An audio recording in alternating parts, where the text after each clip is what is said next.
Στην άλλη άκρη της τηλεφωνικής μας γραμμής είναι ο συμπατριώτης μας δικηγόρος Ζαχαρίας Κεσές, χρόνια νομικός σύμβουλος και εκπρόσωπος του Δήμου Ικαρίας. Καλημέρα κύριε Κεσέ.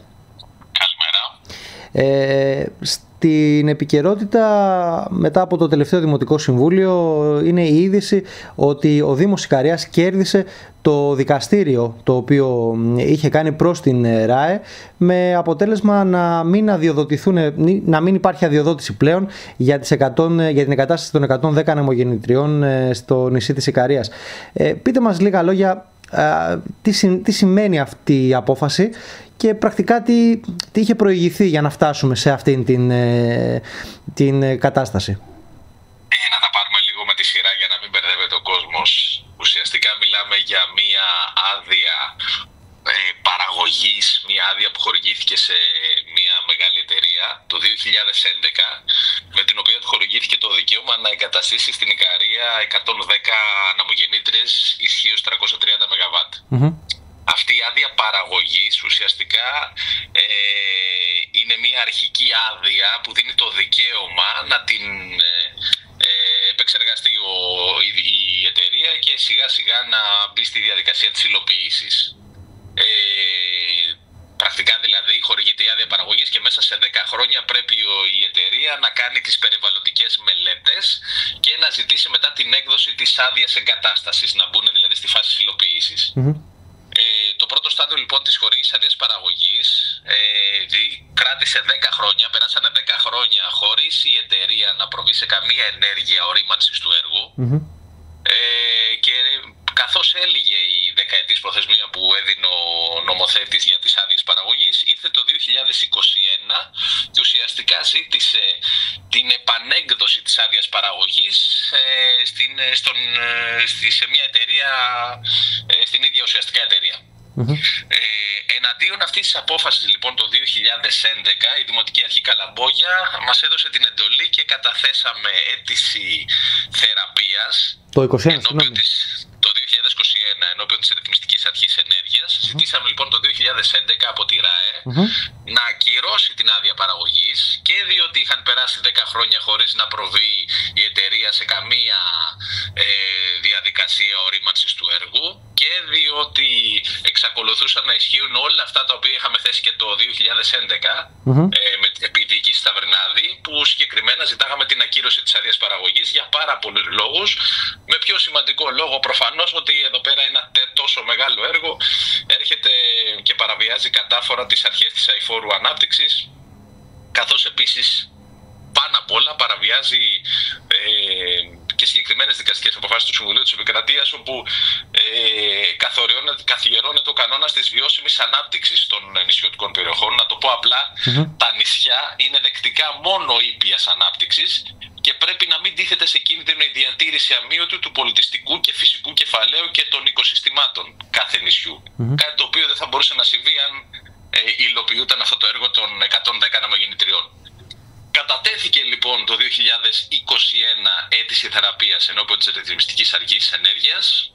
Η Ρυθμιστική Αρχή Ενέργειας δεν μπήκε καν στη διαδικασία να απαντήσει σε αυτή την αίτηση θεραπείας, και αφού περάσανε οι 60 ημέρες και θεωρήθηκε ότι έχουμε σιωπηρή απόρριψη της θεραπείας, πάλι καταθέσαμε το 2000 στις αρχές του 2022 αίτηση ακύρωσης ενώπιον του Συμβουλίου της Επικρατείας, ζητώντας να ακυρωθεί και η άδεια παραγωγής που χορηγήθηκε το 2021 και κάθε άλλη παρεμφερής και συνοδή απόφαση της Ρυθμιστικής Αρχής Ενέργειας. Ουσιαστικά λοιπόν αυτή η αίτηση ακύρωσης που κατατέθηκε το 2022 επί δίκης Καλαμπόγια δικάστηκε πριν 2 μήνες και εκδόθηκε η επίδικη απόφαση, η οποία κοινοποιήθηκε η 581 του 2025, με την οποία τι ήρθε το δικαστήριο και είπε?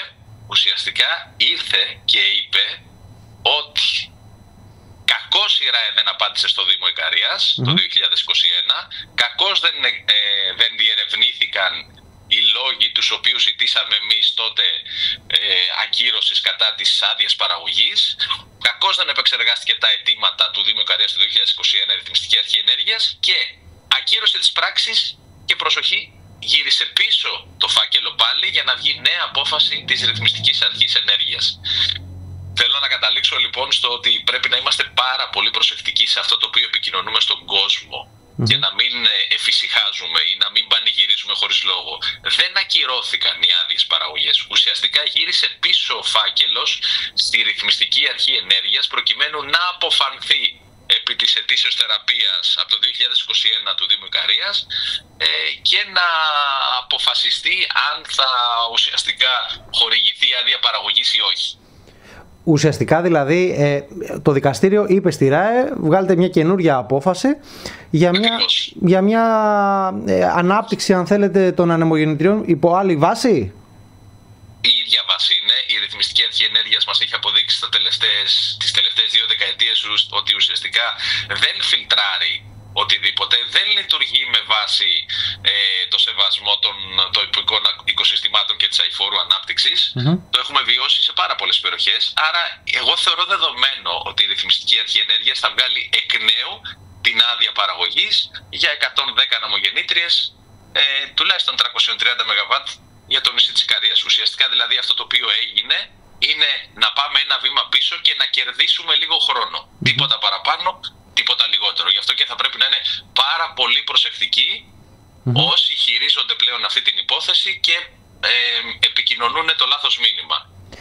Εγώ θέλω να εστιάσω σε αυτό, ότι πρέπει να καταλάβουμε τι πρέπει να γίνει στην πορεία για να μην πιαστούμε εξαπίνης.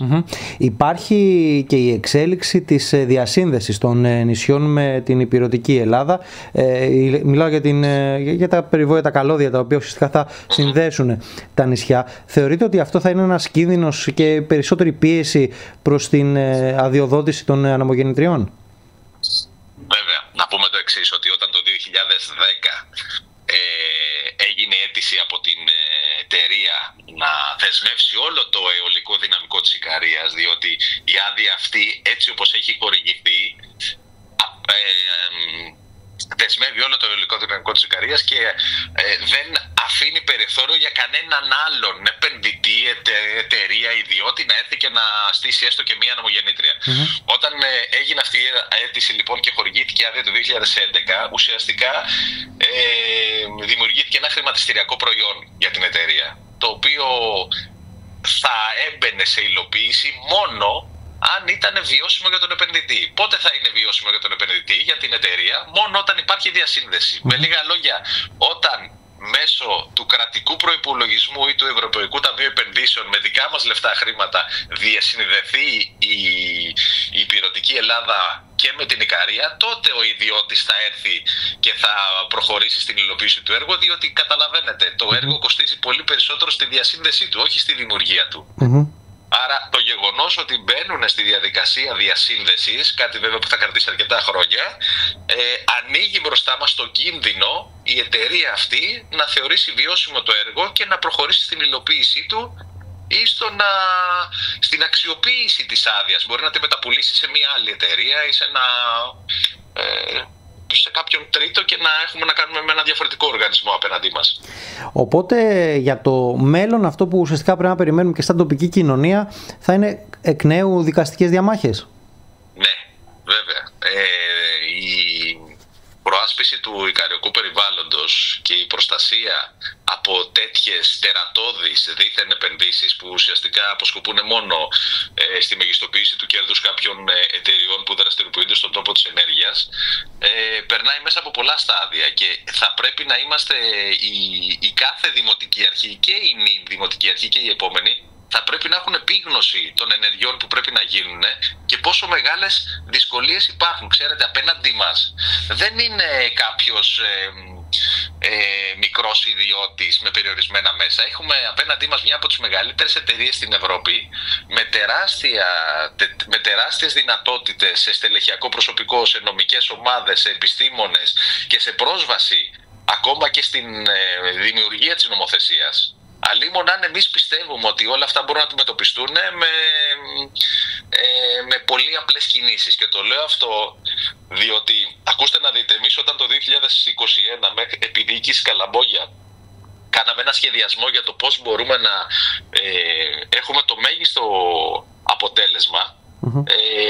Φτιάξαμε ένα πλάνο ενεργειών. Μέσα σε αυτές τις ενέργειες ήταν και η αίτηση θεραπείας που έγινε το 2021 και η αίτηση ακύρωσης που κατατέθηκε το 2022 και δικάστηκε τώρα και είχε αυτό το αποτέλεσμα, και κάποιες άλλες κινήσεις όπως η αυτοτελώς αίτηση ανάκλησης το 2022 εναντίον της εταιρείας. Έχουν γίνει και άλλες ενέργειες. Είμαστε στο 2025 και εγώ βλέπω ότι από τότε μέχρι τώρα ουσιαστικά δεν έχει γίνει τίποτα. Ακόμα και η αίτηση ακύρωσης που δικάστηκε, που επιμεληθήκαμε εμείς, ουσιαστικά δικάστηκε από κάποιον άλλον χωρίς να αθρηστεί κάποια δύναμη, χωρίς να εισφερθεί στο δικαστήριο κάτι καινούργιο από αυτό που είχαμε εισφέρει το 2021, και φτάνουμε το 2025 κάποιοι να πανηγυρίζουν.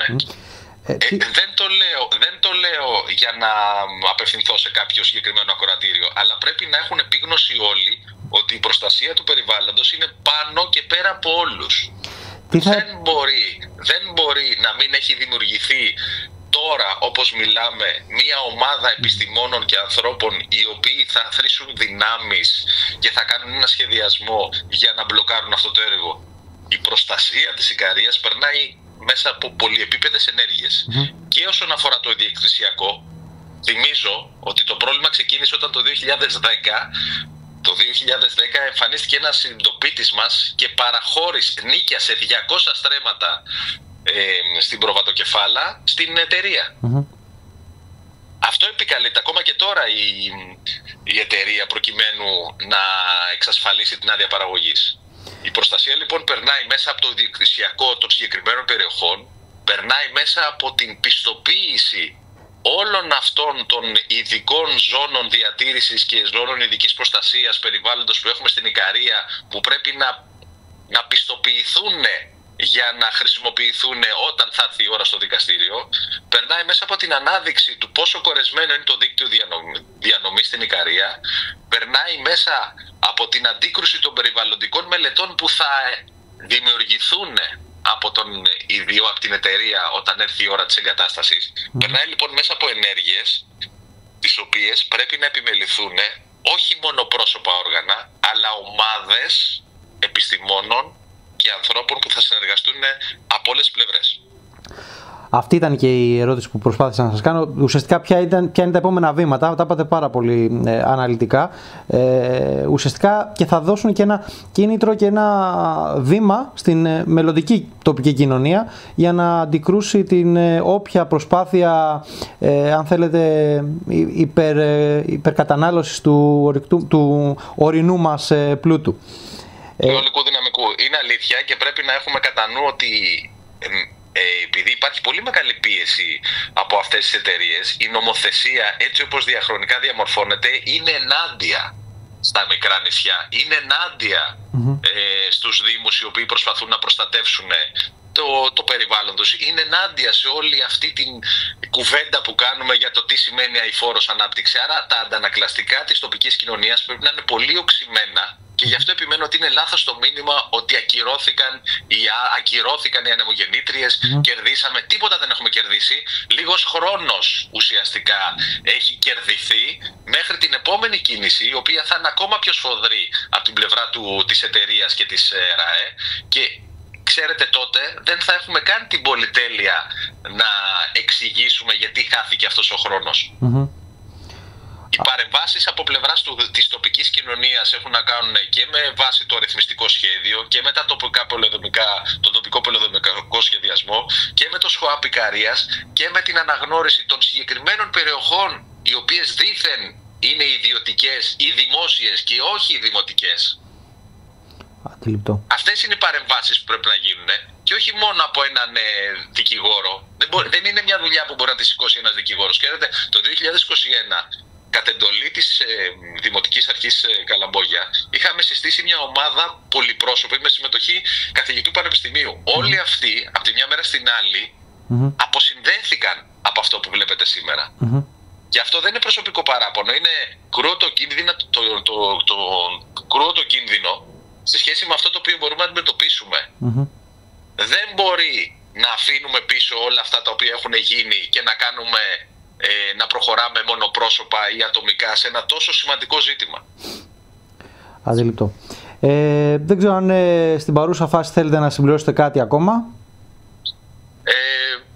όχι, δεν έχω να συμπληρώσω κάτι. Απλά να τονίσω ότι. Νομίζω ότι θα είμαστε σε επικοινωνία για αυτό το θέμα. Είναι μια πολύ καλή ευκαιρία. Είναι μια πολύ καλή ευκαιρία να συντονιστούν όλοι οι τοπικοί φορείς, γιατί ίσως αυτό ξέχασα να πω, ότι το 2021 ήταν πάρα πολύ σημαντική και η συνδρομή και η συνεργασία με το συντονιστικό τοπικών φορέων. Δεκάδες τοπικοί σύλλογοι ανέδειξαν και αυτοί το ζήτημα και μαζί με εμάς το 2021 κατέθεσαν και αυτοί αίτηση θεραπείας. Συνέβαλαν και αυτοί σε αυτό το αποτέλεσμα. Κατέθεσαν και αυτή η αίτηση ακύρωση. Δηλαδή, η απόφαση που βγήκε τώρα το 2025 αναφέρεται όχι μόνο στην αίτηση ακύρωση που κάνει το 2021 ο Δήμος Ικαρίας. Και φορείς ήταν μαζί, ναι. Αλλά και στις αιτήσεις που κάναν οι φορείς το 2022, οι οποίοι πολύ σωστά έχουν προσπαθήσει να αθροίσουν δυνάμεις. Και είναι πάρα πολύ σημαντική η συμμετοχή και η εμπλοκή και των τοπικών φορέων και της τοπικής κοινωνίας. Δεν είναι ένα βάρος που μπορεί να το σηκώσει ούτε ο Δήμος μόνος του, γιατί έχει τις καλύτερες προθέσεις προφανώς, αλλά δεν έχει τα πρόσωπα να το υποστηρίξουν. Είναι απαραίτητα λοιπόν η συνδρομή και η συνεργασία και η εμπλοκή όλων των ανθρώπων που μπορούν να αθροίσουν δυνάμεις. Σας ευχαριστώ πάρα πολύ, κύριε Κεσέ. Θα είμαστε σε επικοινωνία, όπως προείπαμε. Ένα θέμα το οποίο μας αφορά όλους. Νομίζω ότι μας ενώνει και όλους στην Ικαρία πάνω